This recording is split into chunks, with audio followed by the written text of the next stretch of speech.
হাদিরকে মারার পেছনে অনেক ষড়যন্ত্র লুকিয়ে আছে। আপনারা দেখেছেন মির্জা আব্বাস যখন হাদির গুলির পরপর ওইখানে গিয়েছিল, তখন আপনারা স্পষ্ট দেখেছেন মির্জা আব্বাসকে হাদির ছেলেরা বলেছে ভুয়া ভুয়া করে, এবং ওইখানে অনেক মারামারি দুস্তাস্তি হয়েছে। এগুলো আপনারা ভিডিও ফুটেজ আছে, আমি ভিডিও দিয়েছি, আপনারা অবশ্যই দেখেছেন।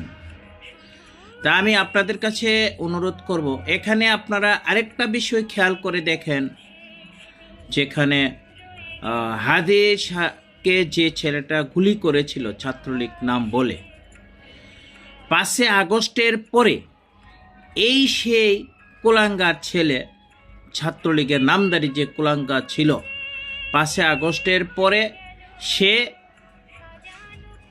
মাননীয় প্রধানমন্ত্রী দেশরত্ন শেখ হাসিনাকে নিয়ে বিভিন্ন অথর্কভাবে সে ফেসবুকে স্ট্যাটাস দিয়েছে এবং গালাগালি করেছে।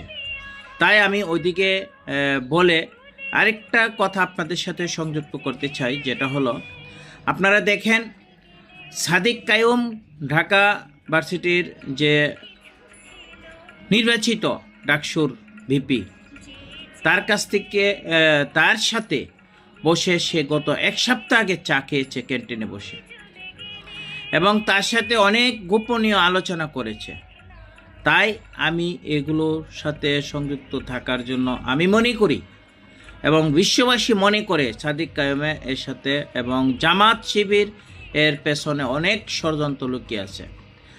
আমরা এই দেশে আপনারা আরেকটা বিষয় খেয়াল করে দেখেন, যেটা হলো এই ছেলেটা যখন ছাত্রলীগের নামদারি যে ছেলেটা আতাবরের, এই ছেলেটা যখন জেলখানায় ছিল তখন বিএনপির এক আইনজীবী তাকে জামিন করিয়েছে বহু টাকার বিনিময়ে এনে তাকে তাদের চক্র নির্বাচন কমিশনার নির্বাচন ডিক্লেয়ার করেছে অবৈধ সরকারে, কিন্তু কোনো না কোনোভাবে আওয়ামী লীগের নির্বাচনে আসার জন্য বিভিন্ন বিশ্ববাসী চাপ দিচ্ছে। হ্যাঁ, এই ক্ষেত্রে আমাদের যতটুক মনে হয় যে এটা একটা প্রফেসর ইউনূসের মেডিকুলার ডিজাইনের একটা অংশ। কারণ হলো নির্বাচন হলো ডিক্লেয়ার করেছে আপনার 11 তারিখ, তাকে 12 তারিখ শনিবার সকালবেলা দুপুরবেলা তাকে কেন মারা হলো, এটার পেছনে অনেক ষড়যন্ত্র লুকিয়ে আছে। এগুলো বের করার জন্য আমি